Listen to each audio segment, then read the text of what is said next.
Pat Forde from Yahoo Sports covering college football. He was at the K-State TCU game. He'll be at Mississippi and Alabama. And also, are you going to the Florida State? Oh, you went to Florida State, Louisville. So you can't do Florida State, Miami. Pat joins us now. How are you, bud? I'm doing great. Ready for the stretch run. Okay. At what point do we start to have play-in games? Yeah, now, the regular season, I mean, but we're going to. Some of these are going to be play-in games for the Final Four. Yeah, we're about there. You could certainly say Alabama, Mississippi State has the feel of one. They both obviously have one more huge game after that, plus a potential SEC championship game. But the winner of that game is going to feel really good about their situation, especially if it's Mississippi State.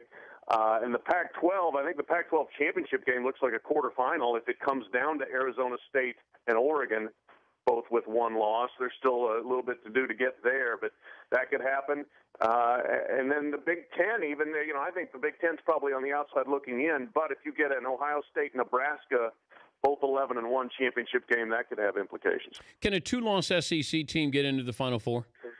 Yeah, I think it's possible. We'll have to see what happens elsewhere, but quite frankly, I would probably lean toward a two-loss SEC team over a one-loss Big Ten champion, depending how it all breaks down.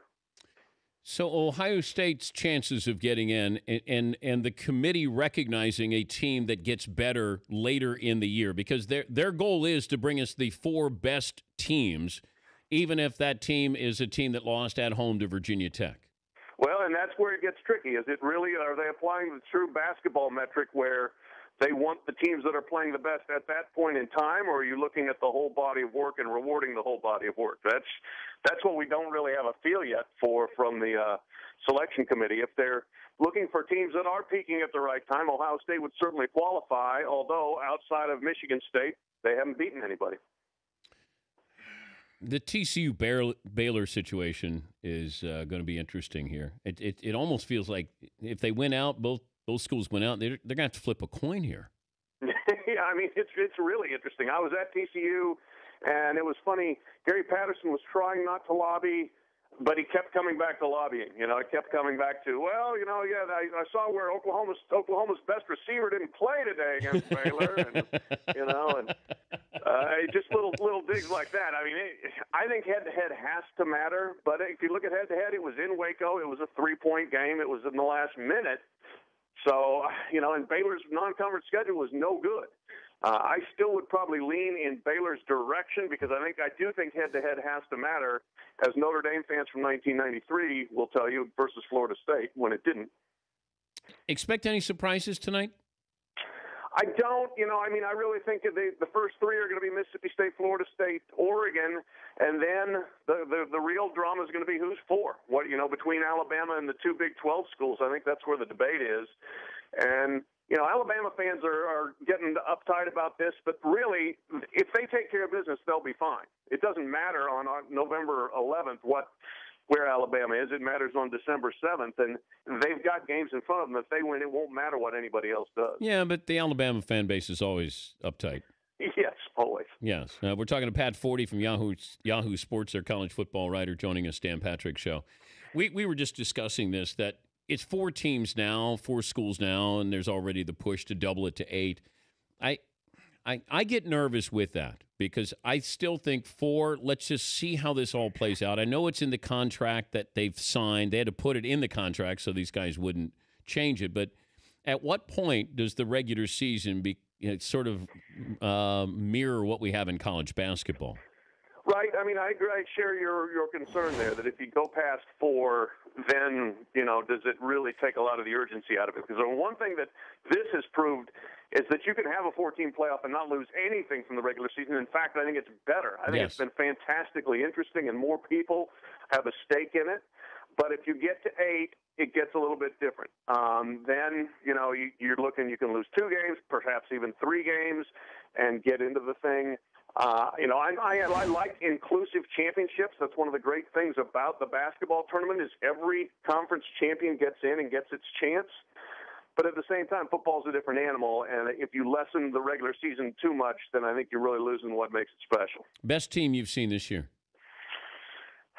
The best performance I've seen was Mississippi State at home against Auburn. Can they back it up in Tuscaloosa? we'll see. They haven't played that well since then. It's almost like the burden of being number one for the first time has started to weigh on them. I think they're fraying a little bit at the edges, but they had a pretty easy week to get ready for this game. They know how big it is. And Alabama, Dan, has an unbelievable LSU hangover. I looked this up. They have not scored a first-quarter touchdown in the game after LSU since 2001. 13 years without even scoring a touchdown in the first quarter. If Mississippi State can jump on Alabama the way it jumped on Auburn, I think they can win. Can Dak Prescott win the Heisman Trophy this weekend? Yeah, he can win it. Yeah. If he goes in there and has a great game, if he has and they win, I think he goes probably back in front of Mariota. I think those two guys have distance in front of everyone else. J.T. Barrett's getting some late run, and I love Shaq Thompson, the linebacker running back at Washington. But I think those two guys are out front, and if Prescott does really well against Alabama's defense and they win, I think he's got a great chance to win it. How many ongoing investigations are there with Jameis Winston? Well, it depends what you quantify as an investigation and who's investigating. I think the autograph thing is probably dead in the water. There's certainly the student code of conduct. There's been some smoke about this point shaving allegation. I have looked into that a lot, as much as anybody has. The NCAA sent an email to a person of interest. I have the email. The UAB Compliance Department sent an email to a person of interest. I have that email. I think that's just doing your due diligence. I don't think there's any proof that there was anything nefarious going on in the Florida State-Louisville game.